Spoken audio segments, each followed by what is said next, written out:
आज मैं आया हूँ चोरगलिया फॉरेस्ट रेस्ट हाउस पे। चोरगलिया आपको नाम शायद थोड़ा अजीब लगे। अंग्रेज इसको लिखते थे द थीव्स पैसेज, चोरों के जाने का रास्ता। ये रेस्ट हाउस का इतिहास बहुत पुराना है। ये यूनाइटेड प्रोविंसेस जो अंग्रेज़ों के ज़माने में था, उसके गठन के ज़माने से ये हिस्सा जंगल का जो आज नंधौर वाइल्ड लाइफ सैंक्चुरी में आता है, कि ज़माने में हल्द्वानी टेरिटोरियल डिवीज़न में आता था, बहुत ही महत्वपूर्ण रहा है और इसका बहुत ही वृहद पुराना इतिहास रहा है। तो आज उसी के बारे में हम कुछ बातें करेंगे।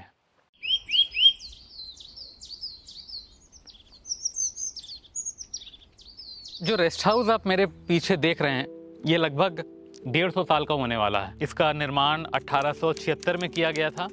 1876 में जब इसका निर्माण किया गया था, और मैंने उस ज़माने की 1920 की ली हुई कुछ फ़ोटोज़ ब्रिटिश लाइब्रेरी लंदन से मैंने हासिल की थी। उस ज़माने में 1876 में जब बनाया गया था, तो आप देखेंगे उन फ़ोटोज़ में कि ये पूरा जो है ये फूस का बना हुआ था, छप्पर नुमा, जैसे पुराने ज़माने में होते थे। और उसके बाद 1935-36 के दरमियान में इसको पक्का किया गया छत को, और जिस तरह का आप ये देख रहे हैं, इस तरह का स्ट्रक्चर ये 1935-36 में बना है। और बाद में ये जो आप देख रहे हैं कुछ हिस्सा किचन वगैरह के लिए, ये बाद में ऐड किया गया है। तो ओरिजिनल स्ट्रक्चर जहाँ तक आप लकड़ी की छत देख रहे हैं वहाँ तक था। इसने बहुत सारे हिस्टोरिक इवेंट देखे हैं, बहुत सारे बड़े बड़े लोगों को देखा है। इस एरिया में अगर हम बात करें, आप कॉर्बेट की बात करते हैं, उनके दोस्त थे इबूटसन जो कि कमिश्नर थे नैनीताल में, वो आए थे। ठाक मैनीटर हंट जो था, उसमें इस रेस्ट हाउस का एक वो रोल है। और फिर हम आगे और भी बात करेंगे कुछ इंटरेस्टिंग जगहों पे, जौलासाल के ऊपर, कुछ और ऑफिसर्स के ऊपर, और कुछ और इंटरेस्टिंग कहानियों में। उनमें भी आप पाएंगे कि उन सभी कहानियों में चोरगलिया कहीं ना कहीं एक पात्र के तौर पे आता है। ये इसका एक छोटा सा इतिहास का आप कहें ब्रॉड ओवरव्यू है, और इसमें डिटेल में चर्चा हम कुछ और चीज़ों पे अभी करेंगे।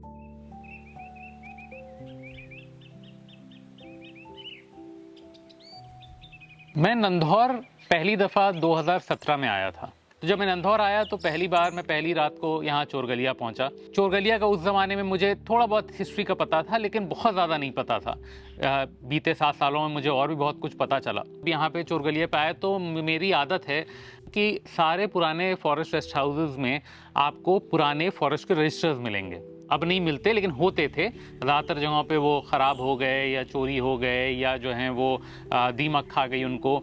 यहाँ पे चोरगलिया में लकीली वो रजिस्टर बचा हुआ था। तो मुझे याद है कि मैं जब पलट रहा था तो उसमें कितने सारे मैंने फेमिलियर नाम देखे। मैंने नाम देखा A.W. इबूटसन का, सबसे इम्पॉर्टेंट। जिम कॉर्बेट की यदि आप किताबें पढ़ेंगे तो उसमें आप पाएंगे कि ठाक मैनीटर का एक हंट हुआ था। तो उस ज़माने में वो इसी इलाके में वो मैनीटर, और पीछे पहाड़ों के पार शारदा नदी की वैली में वो ऑपरेट करता था।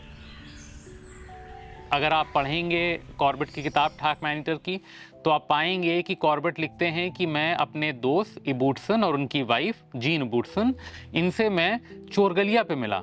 और फिर वहाँ से हमने जो है वो नंधौर नदी के साथ साथ चलते हुए हम पहाड़ों की तरफ चले गए, और हमने वहाँ पे फिर वो पूरी कहानी लिखते हैं कैसे उन्होंने उस मैन ईटिंग टाइगर का शिकार किया। मज़ेदार बात ये कि जब मैं इस रजिस्टर को मैं उस रात को खोल के पढ़ रहा था 2017 में, तो मैंने देखा कि उस पर लिखा हुआ है मिसेस एंड मिस्टर इबूटसन। उसी समय पढ़ के मुझे कहीं ना कहीं ये शक हुआ कि कहीं ऐसा तो नहीं कि जब कॉर्बेट आए थे, ये उस ज़माने की बात है, क्योंकि मुझे ये याद था मोटा मोटी कि 1938 में ठाक मैनीटर शायद मारा गया था। मैं जब यहाँ से वापस गया तो मैंने चेक किया, मैंने डेट्स का मिलान किया, और मैंने पाया कि बिल्कुल कॉर्बेट जो लिखते हैं कि जिस तारीख को वो यहाँ से उन्होंने हंट की शुरुआत की थी और चोरगलिया पे मिले थे, वो वही तारीख है जो यहाँ के रेस्ट हाउस रजिस्टर में इबूटसन ने लिखी हुई है। इबूटसन कमिश्नर थे, नैनीताल में पोस्टेड थे। जिम कॉर्बेट के बहुत अच्छे दोस्त थे, और उनकी वाइफ भी अच्छी दोस्त थी इनकी। तो आप ये सोचिए कि ठाक मैन ईटर, कॉर्बेट की इतनी किताबें सब लोग पढ़ते हैं, इतना वो फेमस इंसान हैं, और उनके एक फेमस हंट से रिलेटेड एक मटेरियल एविडेंस वो यहाँ पे रेस्ट हाउस में ऐसे ही वो रखा हुआ था उस रजिस्टर के फॉर्म में। और उस रजिस्टर में ना सिर्फ इवुड्सन, आप सबने यदि FW चैंपियन का नाम सुना हो, FW चैंपियन दुनिया के सबसे पहले वाइल्ड लाइफ फोटोग्राफर में थे, इंडिया के डेफिनेटली पहले वाइल्ड लाइफ फोटोग्राफर थे, जिन्होंने कॉर्बेट को इंस्पायर किया बंदूक छोड़ के और फोटोज़ लेने के लिए। तो उनकी एंट्रीज यहाँ पे हैं। चैंपियन ने 2 बहुत मशहूर किताबें लिखी हैं, विद अ कैमरा इन टाइगरलैंड जो कि 1927 में पब्लिश हुई थी, और फिर उन्होंने एक और किताब लिखी जंगल इन सनलाइट एंड शैडो जो कि 1933 में पब्लिश हुई। उनके एंट्रीज भी यहाँ पे हैं। उनके बड़े भाई HG चैंपियन जो यहाँ पे DFO हल्द्वानी में रहे थे, उनकी एंट्रीज हैं। E.A. स्मिथीज और मिसेस E.A. स्मिथीज यानी कि जो मैंने जिस किताब को पढ़ के मैं आया था ऑलिव स्मिथीज, उनके और उनके हस्बैंड जो IFS ऑफिसर थे E.A. स्मिथीज, जिन्होंने कॉर्बेट बनाने में बहुत बड़ा रोल, कॉर्बेट पार्क बनाने में बहुत बड़ा रोल प्ले किया था, वो सारे लोगों की भी एंट्रीज यहाँ पे थी। तो बहुत सारे आप इंटरेस्टिंग लोगों की आपको एंट्रीज उस रजिस्टर में मिली थी मुझे। यहाँ से मैं जब गया तो मैंने इन सब चीज़ों पे और रिसर्च की, और उसके बाद मैं आज 7 साल बाद लौट रहा हूँ यहाँ पे। कई और नई चीज़ें मुझे पता चली चोरगलिया के बारे में।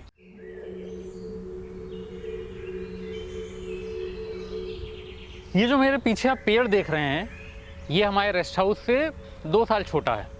हमारा रेस्ट हाउस 148 साल पुराना है। ये पेड़ जिसे चित्यून कहते हैं और इसका साइंटिफिक नेम है एल्स्टोनिया स्कोलारिस, वो 146 वर्ष पुराना है। जब हम बात करते हैं नंधौर के और चोरगलिया के ख़ासतौर के इतिहास की, तो चोरगलिया का लोकेशन बहुत स्ट्रेटिजिक है। यहाँ पे सिर्फ रेस्ट हाउस नहीं है, यहाँ पे रेंज ऑफिस भी है, यहाँ पे और भी तमाम बिल्डिंग्स हैं, फॉरेस्ट डिपार्टमेंट की इमारतें हैं। इस जगह को चुनने का कारण ये था कि नंधौर नदी जो यहाँ की सबसे महत्वपूर्ण नदी है इस पूरे इलाके की, वो पहाड़ों में से यहाँ चोरगलिया पे निकलती है। यहाँ पे एक जगह है जिसका नाम है मछली बन। आजकल उसे मछली बन कहते हैं। यदि आप पुराने अंग्रेज़ों के लिखे हुए रिकॉर्ड्स पढ़ेंगे तो उसमें उसे मछली बंद कहते हैं। मछली बंद शायद इसलिए क्योंकि यहाँ पे अंग्रेज़ों के ज़माने की नालियाँ हैं, जो जब मैं नालियाँ कहता हूँ तो इसका मतलब बड़े नाले जो पानी ले जाने के लिए होते थे, जो नंधौर नदी पे वहाँ से वो पानी यहाँ लाते हैं। वन विभाग का यहाँ पे सप्लाई है, उसको वो देते हैं पानी को, और उसके बाद फिर वो आगे चले जाते हैं गांव की तरफ, चोरगलिया गांव की तरफ, और वहाँ पे पानी सप्लाई होता है। यहाँ पे एक हाथी खाना पुराना हुआ करता था, जिस ज़माने में हाथी से लोग यहाँ पे आया जाया करते थे। पुरानी फ़ोटोज़ जो ब्रिटिश लाइब्रेरी से मैं लाया था, तो उसमें आप देखेंगे कि एक फ़ोटो है जो 1920 के आसपास की ली हुई है, जिसमें इस रेस्ट हाउस के सामने ऊँट खड़े हुए हैं, क्योंकि ऊँटों से भी लोग जो है वह आना जाना करते थे। तो यहाँ पे इसलिए इन्होंने ये जगह चुनी कि यहाँ से वो नंधौर नदी से पानी को इधर ला सकें और फिर वो आगे ले जा सके। दूसरा कारण ये कि यहाँ के जंगल जो बहुत अच्छे थे, तो अंग्रेज़ों का, जैसा आपने शायद पढ़ा हो या सुना हो कि अंग्रेज़ ज़्यादातर जो है वो उनका सिर्फ एक पर्पस था, एक उनका उद्देश्य था भारत के जंगलों को मैनेज करने का, उनको व्यवस्थित करने का। वो उद्देश्य ये था कि यहाँ पे वनों का दोहन, यानी कि फॉरेस्ट एक्सप्लॉयटेशन जिसे कहते हैं, जंगलों से लकड़ी काटो और उसे फिर जो है वो ले जाओ। जंगल से जो लकड़ियाँ कटती थीं, तो ये इलाका साल के जंगलों के लिए, मोटे पेड़ों के लिए जाना जाता था। तो यहाँ पे उन्होंने ये भी एक नया एक्सपेरिमेंट कहें किया कि यहाँ पे उन्होंने एक ट्रैमवे बिछाई। जो लोग नैनीताल आते हैं, तो आप लोग कई बार अगर ट्रेन से आते होंगे तो आप लोग हल्द्वानी या काठगोदाम के रेलवे स्टेशन पर उतरते होंगे। उसी में क्रम में यदि कभी आप आएँ और स्टेशनों के नाम पे ध्यान दें तो आप पाएंगे कि एक स्टेशन पड़ता है लाल कुआं। लाल कुआं से अंग्रेज़ों ने एक पतली 2 फुट की नैरो गेज रेलवे लाइन निकाली, जो पूरे जंगल होती हुई नंधौर नदी के किनारे तक जाती थी। इसका नाम दिया गया नंधौर वैली ट्रैमवे, और इसका काम था कि यहाँ से पेड़ों को काटो और उनको निकालो। और चोरगलिया उसका सबसे इम्पोर्टेंट स्टेशन था, जहाँ से लकड़ियों की ढुलाई होती थी, कटान होती थी, ये सारी चीज़ें होती थी। तो मैंने जैसे कहा कि मछली बंद शायद नाम इसलिए अंग्रेज़ कहते थे क्योंकि वो बंद उन्होंने नदी पे बनाया, जिससे फिर पानी की नालियाँ वो लाए, और उसके बाद चोरगलिया के जंगलों से वो पेड़ों को काट के निकाल के लाते थे उस ट्रैमवे के थ्रू, जो लाल कुआं तक जाती थी, और फिर वहाँ से वो लोड होके मेन रेलवे लाइन्स पे चली जाती थी। ये जंगल शिकारियों के भी बहुत पसंदीदा जंगलों में से हुआ करते थे। हालांकि हम जानते हैं कि अब शिकार जो है वो सारा ये इल्लीगल है, लेकिन उस ज़माने में आप देखें तो अगर आपको किसी जंगल के फौना के बारे में, वहाँ कौन कौन से जंगली जानवर, चिड़ियाएँ, परिंदे पाए जाते हैं, उनके बारे में जानना है, तो हमें वो शिकार की किताबें ही पढ़ना पड़ती हैं, क्योंकि उसमें न सिर्फ जो जानवर उन्होंने मारा उसका वो जिक्र करते हैं, बल्कि वो और भी उस जंगल में जो जानवरात मिलते हैं उनके साथ उनकी क्या आदतें होती, सारी चीज़ें वो लिखते थे। तो यहाँ पे कई शिकार की किताबें लिखी गई जिन पे जो है, जिनमें इस पूरे जंगलात का जिक्र है। जो सबसे इम्पॉर्टेंट किताबें जो लिखी गई उनमें जैसा कि मैंने बताया कि ऑलिव स्मिथीज़ जो थी उन्होंने 2 किताबें लिखी, 10,000 माइल ऑन एन एलिफेंट, जो अगर मुझे सही याद है तो 1961 में प्रकाशित हुई। और फिर उन्होंने एक और उससे पहले किताब लिखी थी टाइगर लेडी, जो 1955 में हुई। और फिर आपको कई जगहों पे जैसे कॉर्बेट की किताब में और कई सारे राइटर्स की किताब में आपको चैप्टर्स मिलेंगे जो इन जंगलों में सेट हैं। और यहाँ पे हर तरह के जानवर, बाघ, तेंदुआ जिसे यहाँ गुलदार कहते हैं, सांबर, चीतल, सारे जानवर यहाँ, भालू, सब पाए जाते हैं। तरह तरह की बर्ड लाइफ, चिड़ियों के मामले में ये कुमाऊं के जंगलों के सबसे अच्छे पैचेस में से है। और आज भी मैं यहाँ पे जब बैठा हुआ था, मैं 4 दिन यहाँ रुका, तो मैं यहाँ रात को बैठा था, तो आज भी सुनसान रातों को आप कई बार जो है वो इन पहाड़ों में से चीतलों की या ख़ास करके सांबर की आवाज़ें सुन सकते हैं। मैंने परसों रात को सांबर की बड़ी ज़ोर से अलार्म कॉल सुनी। अब उसने कोई तेंदुआ देखा या उसने कोई बाघ देखा या ऐसे ही डर गया, अब ये तो हम नहीं जानते, लेकिन मैंने उसकी आवाज़ें सुनी।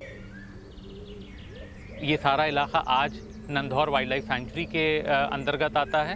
ये प्रोटेक्टेड एरिया है और उत्तराखंड के सबसे उभरती हुई सेंचुरीज में से एक है।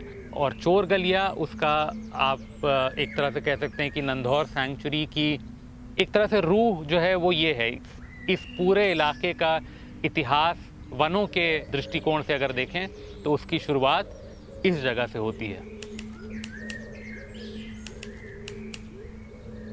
इतनी देर से हम लोग चोर गलिया कहे जा रहे हैं। शायद आप लोगों में से ये कुछ लोग सोच रहे हों कि चोर गलिया ये नाम क्यों पड़ा।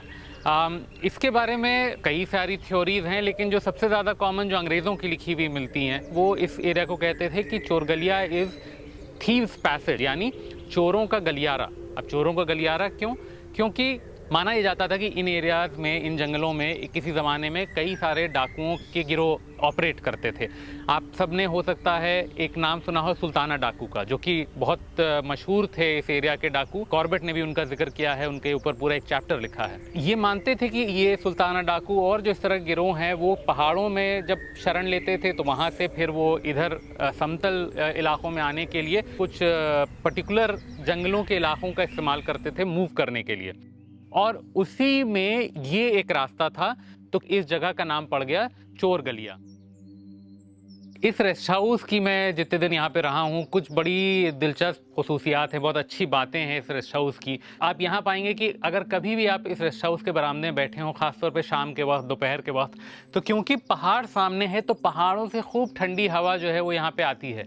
आप अगर यहाँ पे रात में दरवाज़ों को खोल के या उनके खाली मच्छर वाले पट बंद करके और सोएं तो आपको अच्छी खूब ठंडी हवा बाहर से सुनाई देती रहेगी। पत्तों का हिलना, पत्तों से हवा का बह के जाना, पानी जो नंधौर से यहाँ लाया जाता है उसका बहने की कलकल आवाज़, दुनिया भर की चिड़ियाँ यहाँ पे आपको घूमती रहेंगी, आवाज़ें करती रहेंगी, कूदती रहेंगी। आपका मॉर्निंग अलार्म यूजुअली होगा आपके छत पे लंगूरों का कूदना।